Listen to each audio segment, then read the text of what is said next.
马来西亚大型中文房地产清谈节目，邀请上节目分享房地产的开讲嘉宾来自五湖四海，比如来自中国发展商的新华联集团代表。在这里的投资呢，我们不只专注于把中国的居民带到来马来西亚，其实我们更想的是说，把我们这20多年累积的这种经验，那么带到来马来西亚。来自新加坡旅游产业汇盛集团负责人，什么东西都会搬的，但是旅游城啊这些就不会搬啊，古迹是不可能搬。来自台湾亚太国际地产代表，你先看趋势，再看区域，然后再选地点。如果你这个部分你选对的话呢，你大概70%都错不了。当然也有马来西亚的房地产领域的精英。我自己也需要投资，才能够真正的在房地产赚到一点钱。不是危机是一个转机，如果你真的，你已经是挺 stable 的，所以你已经是一个老板级的 ，OK 的。我们也跟政府，就是这个 MIDI 这个贸工部，还有这个投资局 MIDA。Matrix 一起配合做很多这一带一路踏入11月份，也是曾传节目更国际化，制作组特意拉队到英国伦敦进行拍摄。隆重登场的国际重量级嘉宾就是《富爸爸穷爸爸》作家 Robert Kiyosaki。Robert, it's our honor to have you in our show.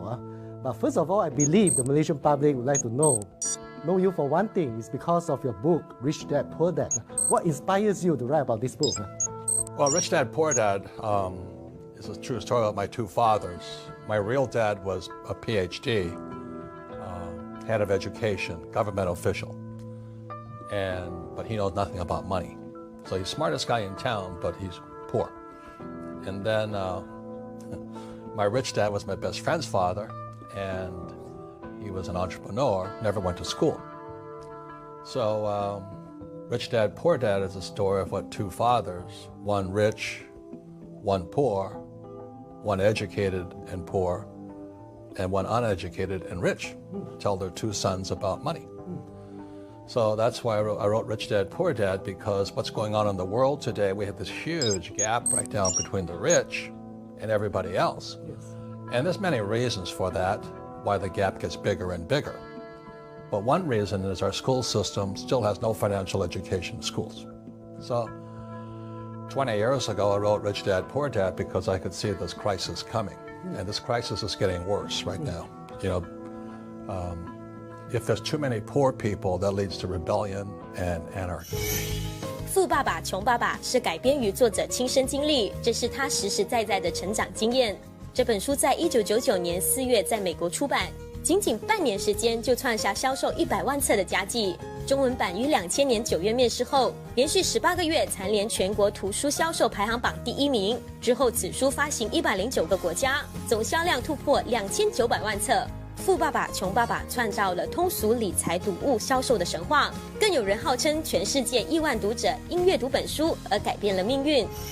And I understand from the latest book, The Second Chance.And as well as your previous publications, you are actually predicting that as early as 2016, there may be a global economic crisis, right? You mentioned just now, wow, the rich and the poor, but is there any second chance for us at the moment?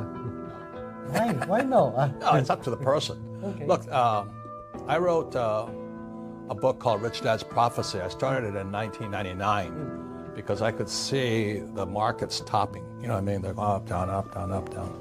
So I wrote that in 1999, and I published it in 2002, and I said the biggest crash was coming in 2016. I also said that there would be a crash prior to 2016, and that would be very, very big, and then 2016 would be the monster crash. So my predictions are on schedule. 2007, as you know, the Dow topped 14,000. And then it came down, and then Lehman Brothers went bankrupt, AIG went bankrupt, Goldman Sachs should have gone bankrupt, and Morgan Stanley. But that was the warning that 2016 is coming. So the question is 2016 coming? Well, for millions of people, it already has. Because today, all across the world, you have rich, which is less than 0.5% in America, and everybody else. So the middle class in America is sliding into poverty.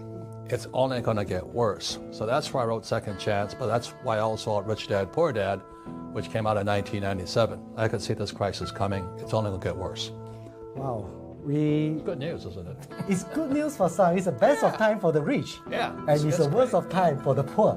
Well, for the middle class. For the middle class. See, the poor are really not that affected. Okay. Because they're already poor.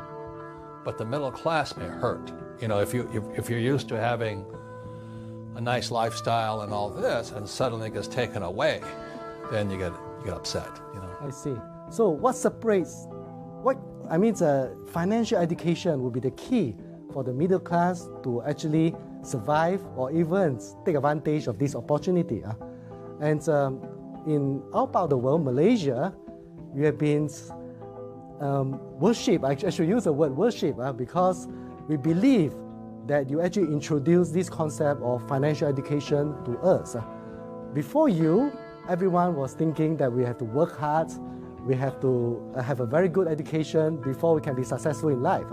But after what you have written about in Rich Dad Poor Dad, it seems that we can actually achieve financial freedom by just acquiring the right type of assets. The right type of assets, do you have any secrets for us? What is the asset that you believe that will be able to let the middle class becoming and sitting the right race? Well, the middle class really doesn't have a chance because of middle class values. And a poor person will never become middle class because of their poor values. And the only person who can become rich is somebody willing to change their values and what they think is important in their life. So like in most of my family, they're very middle class, they're poor. You know, they're master's degrees, PhDs. And they value the PhD. They value, I have a master's degree. And they value they have a good job. So as long as you value that, that's very middle class. So until your values change. So I only write for those who want to be rich. And those who want to be rich then say, well, maybe I've got to make some changes. The government's not going to change, but I got to change. So Rich Dad, Poor Dad, the Rich Dad Company, and everything I talk to are only to people who want to be rich. Most middle class people want to be secure. There's a very big difference between security and freedom. And I don't want a job. I don't want a savings account. I don't want to invest in the stock market, you know, and I don't want to be told what to do. So I travel the world, I do what I like, I invest all over the world because I want my freedom. So a rich person wants their freedom. This, you know, we've seen it all over the world. There's a lot of people in Malaysia, because, you know, Malaysia reminds me very much of Hawaii. It looks like Hawaii. It's your second home, I should say that. Well, always the same, you know, you have the rich white guys, and then you have the Asians, and then you have the Hawaiians in Hawaii. Yes. And, you know, the Hawaiians are getting wiped out. I mean, they're getting creamed. And then the Asian guys getting their butts kicked by the white guys. You know, the white guys own everything out there. Chinese are doing good, though. Chinese are doing good. But anyway, so Malaysia and Hawaii are very much the same, but it has to do with what you want to do. You know, Hawaii right now has the highest homeless population in the United States. Highest per capita. More people are homeless today, but they still believe in going to school. You know, to me, that's really silly, you know. So the problem is growing worse, and that's, I only speak to those who realize they got to make some changes. That's my story. 据美国 Money Rate 网站在2015年下半年对美国各州经济情况、就业数据和生活成本进行分析，发布了美国人最易生存及最难生存的州排行榜。美国生存最艰难的10个州中，排名第1的是夏威夷。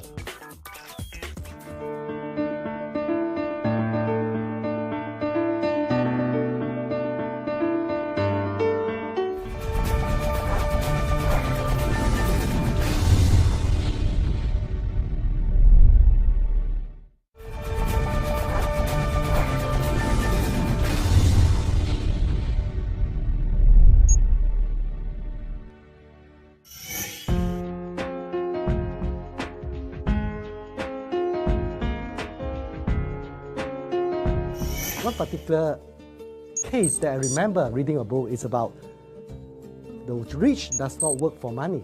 You got it. You're one of the first guys that got that. Yes, Most it's like people don't get that. does it mean that we have to work for free? We don't get any paycheck and just work for fun?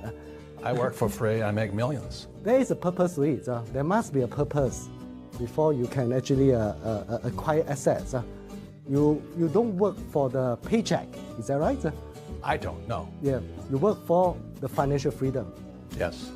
The name of our show is called Brick to Diamonds. After hearing so many inspiring examples, you have any particular examples that can showcase how this turning brick and mortars into diamonds? All over the world, you look at the richest guys in the world, they didn't go to school. Okay. I mean, I'm not saying education is bad. If you want to be a doctor or a lawyer, you got to go to school. You want to be a school teacher, you got to go to school. But you want to be rich, you don't have to go to school. Okay, but it means you learn something else. I'm still learning every day, but not what they're teaching me in school. So you look at Richard Branson, Sir Richard Branson, he didn't finish school. Steve Jobs never finished school. Henry Ford never finished school. Edison never finished school. Walt Disney never finished school. Oprah never finished school. But it doesn't mean they didn't learn something. They learned something else. And what Rich Dad Poor Dad is about, and the book Second Chance, is you have to want to learn something else. See, I don't want a job, because the moment I have a job, I'm working for money. And if I work for money, the government taxes me. Yes. So you know who pays the highest taxes? The A students, doctors and lawyers. Yes. And I was never smart. I was always stupid in school. So that's how my poor dad, school teacher, PhD, Stanford University, all the credentials. He says, you're never going to be successful because I was a C student. But you are smart. You are street smart. No, but I studied with my rich dad. I see. So my rich dad says, you'll never be successful in the school system, and I'll never be successful in corporations. And he says, you definitely will not become a doctor or a lawyer, because I'm not that kind of smart. I'm not academic smart. So a rich dad says, you'll be better as an entrepreneur. And so I'm an entrepreneur. So I don't have a paycheck. And it drives most people crazy. Well, how can you survive without a paycheck? Well, I have cash flow. You said, I have income coming from all my real estate developments, all my oil wells, all my businesses, but I don't have a job. And so that's what I mean by the value system is I don't want a job. Number one, because I'll get taxed. And number two, then I'd have to sit behind a desk. And I'm not that smart anyway. So there's very big differences. Yes. And so all I do is I go around the world, I talk to people about what my rich dad taught me and what school doesn't teach you. I'm not saying education's not important. I'm saying there's different types of education. So I learned the education that made Steve Jobs rich and Branson rich and Rich Dad rich. I see. Just now you mentioned about one particular thing, the right type of education, as well as there is, what we are asking for is actually how do you get involved in real estate? Do you still remember your first case of real estate acquisitions? Because everyone feels that you have a very different type of investment philosophy in real estate investment. I remember that... What's so different about it? I don't flip properties. That's correct, yes. I know the people who flip properties, they're poor people. I see. They're people who need the money. You see, I don't want that kind of money. I want income, I want cash flow. So, because if I flip property, I pay tax again. Yes. If I have cash flow, I pay no tax. Yes, especially you can also use other people's money to buy for the property, right? Let me just tell you this much, okay? That doesn't make sense to the average person. You have to understand that the problem with schools is they teach you there's right and wrong. The same thing, you go to church, you go, well, this is right, that's wrong. Well, that's stupid thinking. That's really limited thinking. You have to think of education as a coin. I cover this in Second Chance. I have a new video out called The Man Who Could See the Future. Intelligence or education is like a coin. You have heads on one side and tails on the other. On the edge, which is the third side, is where intelligence is found. So what I was taught to do was stand on the edge and not go right and wrong. I don't really care if somebody is Christian or Muslim or Buddhist or this, because people go to war over what religion you are. That's what we're fighting in the Middle East right now. It's really stupid. If somebody wants to be a Muslim, fine. Somebody wants to be a Buddhist, fine. Somebody wants to be a Christian, fine. But our school system and our church system tells you there's right people and wrong people. That causes war. So that's really ignorant. So what financial education is, I stand on the edge, okay? So you look at all the poor and middle class. They're all saving money. Yes. Yeah. And they're putting money into mutual funds and stocks and ETFs and all that. And all of that money funnels over to the rich, okay? How does it happen? They are just doing what they're told to do. That's correct. Yes. The right thing to do is get a job, save money, and invest for the long term in the stock market and get out of debt. You see, that's on the poor and middle class side. On the rich side, all these banks, the banks are ripping everybody off. God bless them, but so all this money flows to the banks, and everybody gets upset with the banks. Well, see, the banks need people like me. They need people like you. All this money, trillions of dollars, stacks up in the bank accounts, but bankers don't know anything about investing. So they got to give it to somebody. So I stand on this side, I go and say, Mr. Banker, and I say, okay, Mr. Banker, you have all these trillions of dollars coming in, give it to me. So the poor middle class, the reason they're getting poor and the gap's getting wider is they're giving the money to the rich or the bankers. And then the bankers give it to the rich. I love this system. The trouble is, it's now so wide that we're going to have anarchy. We already have anarchy. Rioting in America, we have Ferguson, the blacks are rioting, and all this stuff. But they never learned how to borrow money. I borrow millions of dollars. And on the poor and middle class side, the school teachers and the preachers and the mothers and fathers say, oh, debt is bad. You see, that's a good and bad. You got to cut that stuff out and see that all coins have three sides. So the money is flowing to me all the time. This year, 2015, I borrowed $300 million. Wow. Okay, that's not a lot of money. It's almost $500 million. How long would it take you to work for $300 million? Most guys can't make it. That's right. They can't make it. In America, they're lucky to make $100,000 a year.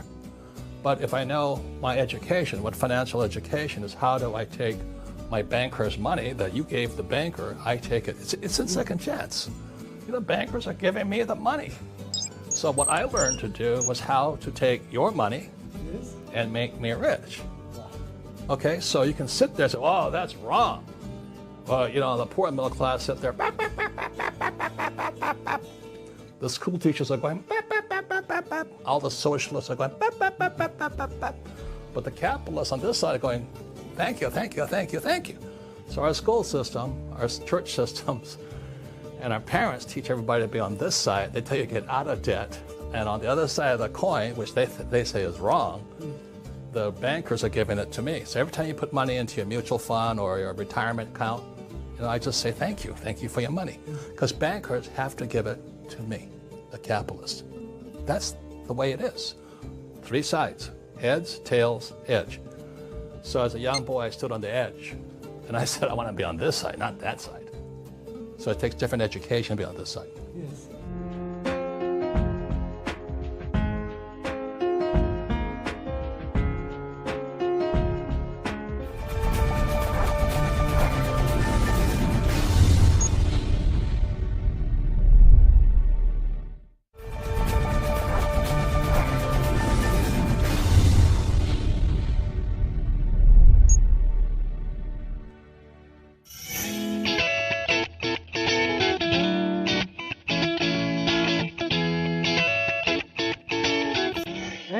Relates back to the original topic about the economic crisis.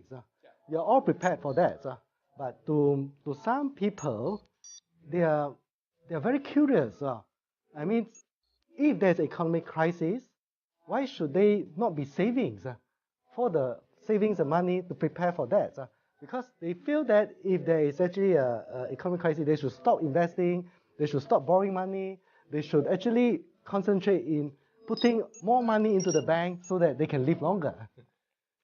That's like I said, it's their values. Yes. To me, that's stupid. To them, it's smart.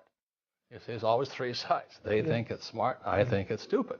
But when you look at the coin and you see the cash flowing from the poor and middle class to the bankers and then to the rich, it's in second chance. Yes. Really simple to see. So I know how to take that money and they give it to me. And guess what?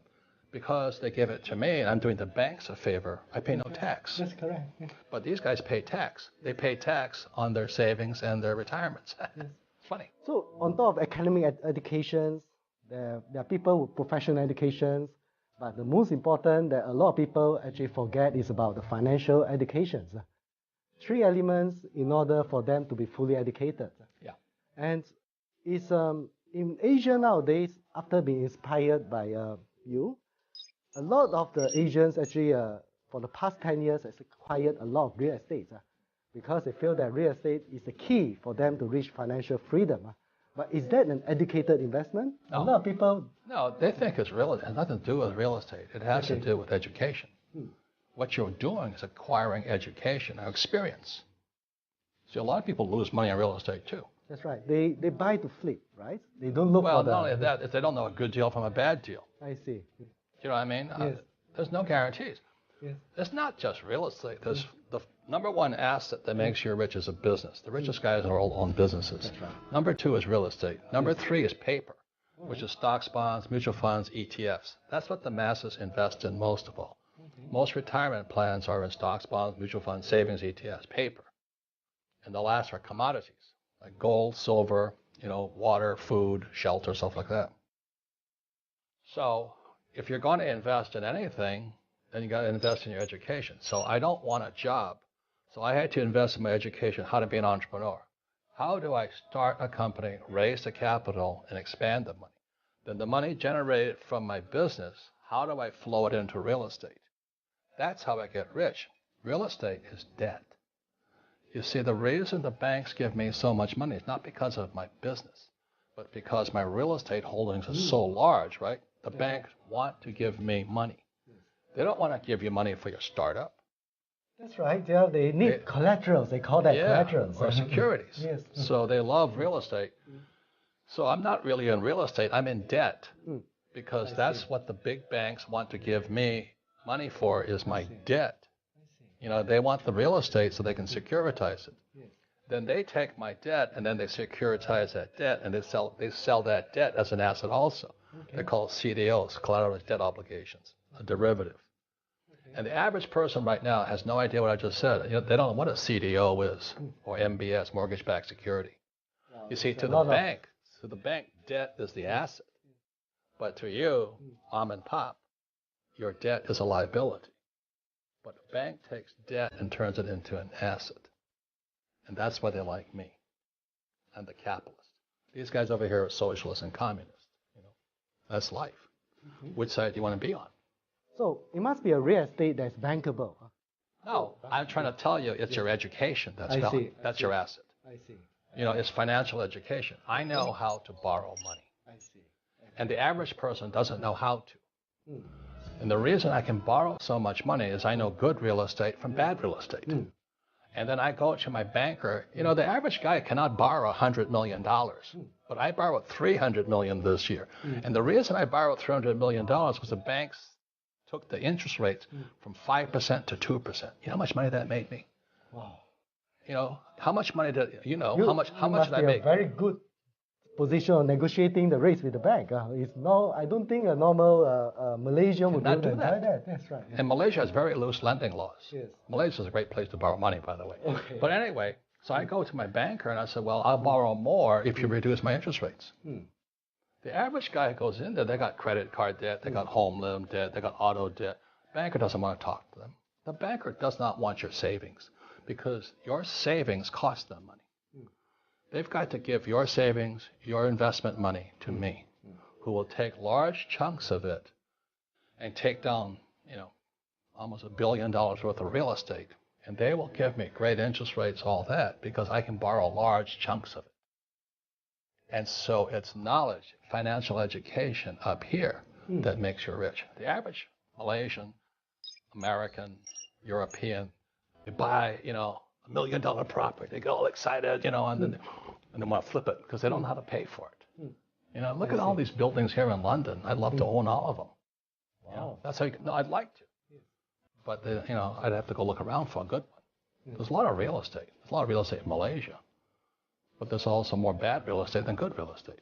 And so it takes financial education, experience. I started really small properties. My first property was $18,000. Okay? And now just work it up. So I've been doing it for 50 years, since I was a kid.